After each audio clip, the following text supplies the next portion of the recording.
Thanksgiving week here in the United States, which of course kicks off the holiday shopping season, but that's also a pretty busy time for eating out as well. Going by the number of reservations booked through the OpenTable platform, dining, though, has been relatively flat in 2023.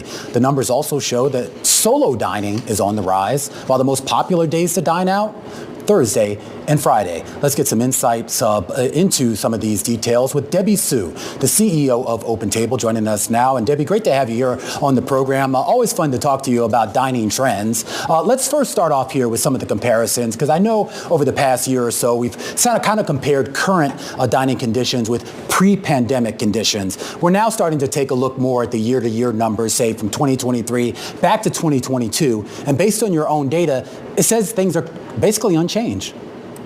That's right. We're seeing dining demand remain relatively flat year over year from 22 to 23. And I actually think that's incredible if you think about all of the macroeconomic uncertainty that we've seen this year, as you yourself have been reporting on. I think it's a win that restaurants are coming out relatively flat year over year, and it's a testament to how important restaurants are to all of us. So I think it's actually good. Mm-hmm. I wish it were higher, but we're seeing some really bullish signs for the holiday season that's coming up in December. Valentine's Day and Mother's Day were really high up year over year. We're expecting to see the same for the holidays in December. Is this traditionally a time where we do see an uptick in people going out to restaurants? I know we kind of think of the holidays, at least here in the U.S., as kind of that time where we all spend with each other at home. But I don't know, depending on your family, sometimes it's a little bit better to go out.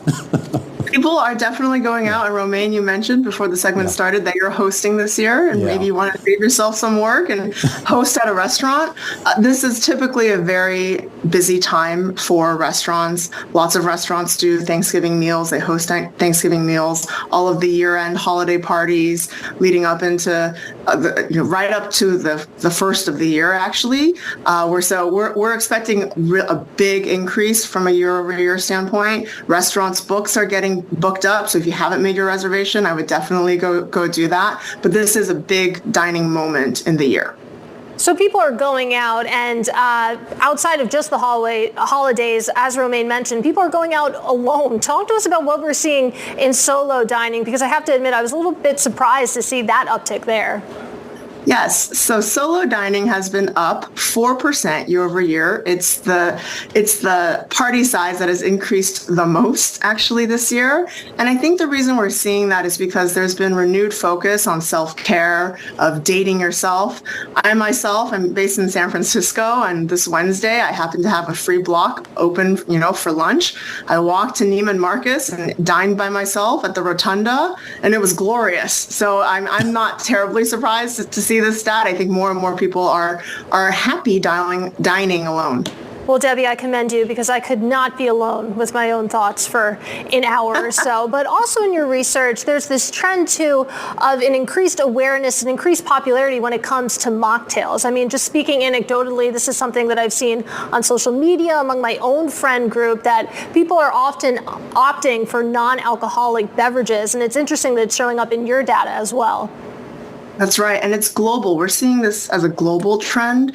Diners, as they write reviews for restaurants, are mentioning mocktails at a rapid clip, much more so than we've seen during other periods. And I think, you have a dry January and people are sober curious and being, dare I say, more health conscious. So yeah, we are seeing a rise in mocktails, and people are all about them. So instead of, having a beer or a wine before your course comes, we're seeing actually a lot of people order that non-alcoholic beverage. Did you just use the phrase sober curious? I did. That's a new one to me. I hear that's a thing. I like it. I've never heard that before. Sober curious people are still ordering espresso martinis, though. Debbie, it's always so fun to talk to you. Really appreciate you stopping by. That is OpenTable CEO, Debby Soo.